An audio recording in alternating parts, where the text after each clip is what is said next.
G'day crew, and thanks for joining me for another episode of Tube Time Tuesday. Today I wanted to chat to you a little bit about the importance of downtime and recovery in your work life, and the simple way of saying that is work-life balance.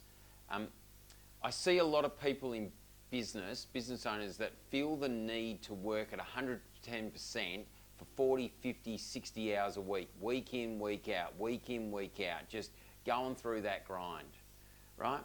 And what often results is people that are burnt out, they're not enjoying what they're doing, and they become ineffective at a physical, mental or emotional level as leaders in their business.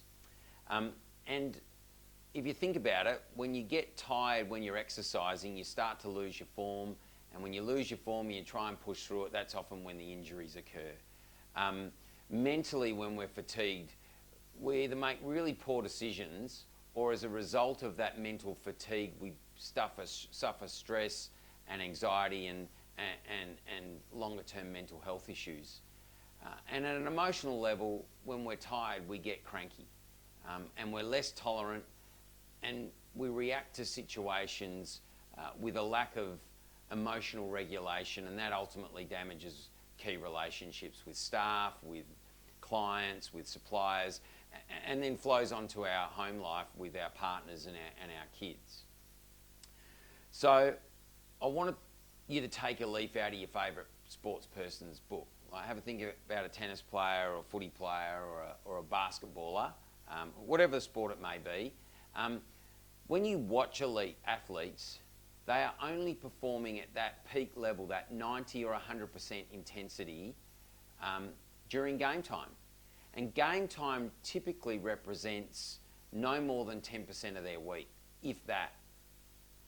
And the rest of their time, they're either training on specific skill sets, which is done at a 50, 60 or 70% intensity level. They're getting treatment or massages for niggles and injuries to keep their muscles loose, they're stretching, or they're discussing strategy with their teammates, with their coaches, and even in a game. You watch tennis players, every 2 games they swap ends, but in between the swapping ends they go and sit down, so they physically relax, they rehydrate, and they take time out to push away the stress of the points just played so that they can refocus their mind on the points to come. And if you want to get the best out of yourself and your staff, make sure that you're scheduling breaks during the day. 8 hours is a long time to maintain that high level of intensity. Secondly, ensure that before work, after work and weekends, you're scheduling quality time, doing things outside of work that you love, hobbies, sports, time with friends, and spending quality time with your family. And finally, make sure you take your annual leave entitlements. And when you do have annual leave, don't work during your annual leave.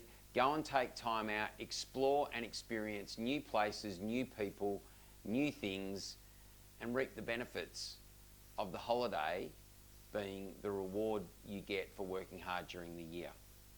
And if you schedule and use those recovery times well, you'll ensure that you're able to have clarity of thought and therefore make great decisions.